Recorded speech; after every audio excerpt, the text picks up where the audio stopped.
Elle a été adoptée le 26 août 1789 à Versailles par l'Assemblée constituante. Constituante, c'était l'idée qu'elle devait élaborer une constitution. Et elle commence son travail en adoptant une déclaration de principe sur les droits de l'homme. Ça a été très vite d'ailleurs, c'est tout à fait extraordinaire parce qu'ils ont mis une quinzaine de jours à rédiger ce texte. Et quand vous lisez ce texte, il est assez clair. C'est quand même curieux, c'est un texte qui a plus de 200 ans. Il n'y a pas grand-chose à y changer. Par exemple, l'article 11 sur la liberté de communiquer, on l'utilise toujours parce qu'ils n'avaient pas dit la liberté des journaux et de l'imprimerie. À l'époque, pour eux, la liberté, c'était les journaux, les livres et les pièces de théâtre. Ils ont dit la liberté de communication.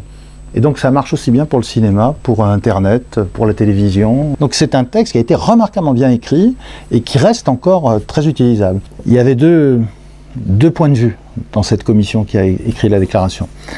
Ceux qui pensaient qu'il ne fallait pas reconnaître des droits sans reconnaître en même temps des devoirs. Et puis ceux qui étaient, il n'y avait pas encore beaucoup de républicains, mais qui étaient plutôt partisans du progrès social, qui disaient non, et c'est ceux-là qui ont gagné d'ailleurs, il n'y a pas besoin de reconnaître des devoirs. Pourquoi il n'y a pas besoin de reconnaître des devoirs ? Ça ne veut pas dire qu'on n'a pas de devoirs dans la société, qu'on n'a pas d'obligations. Bien sûr qu'on en a. Il faut respecter les lois, moi je paye des impôts, bon voilà. Aucune société n'existe sans règles. Mais ça veut dire que le fait de respecter des règles, ce n'est pas une condition. Tous les gens ont des droits. Même ceux qui n'ont pas respecté toutes les règles. Ils conservent des droits. Même Adolf Hitler avait encore le droit d'être jugé équitablement.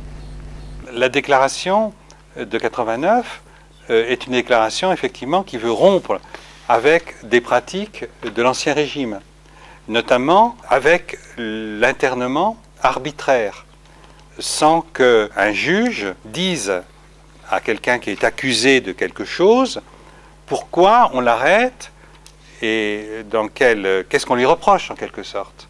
Et il y avait une pratique qui était très symbolique de cet arbitraire sous l'Ancien Régime, c'était les lettres de cachet. Et la Déclaration des droits de l'homme affirme au contraire que seules les choses prévues par la loi peuvent déboucher sur des arrestations.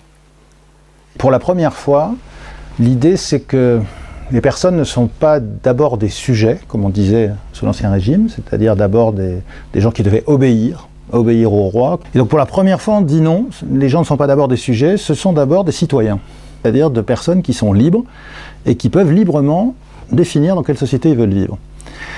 La Déclaration des droits de l'homme et du citoyen, elle s'adresse à toute l'humanité, elle ne s'adresse pas seulement aux Français. Donc il y a quelque chose d'un peu universel, c'est l'idée des philosophes des Lumières qui passe.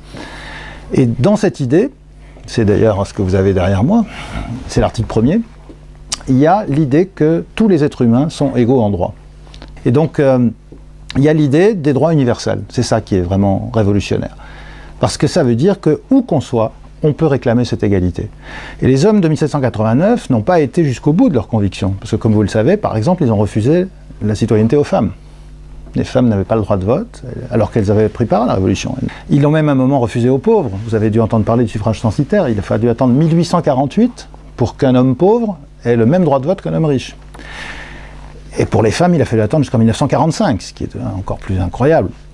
Et puis ils l'ont aussi refusé aux gens qui étaient des esclaves, des domestiques d'abord, des esclaves, et aux colonisés.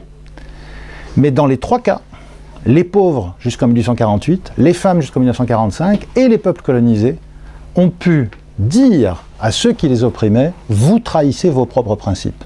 Ils se sont réclamés de la Révolution française et des droits de l'homme pour se libérer.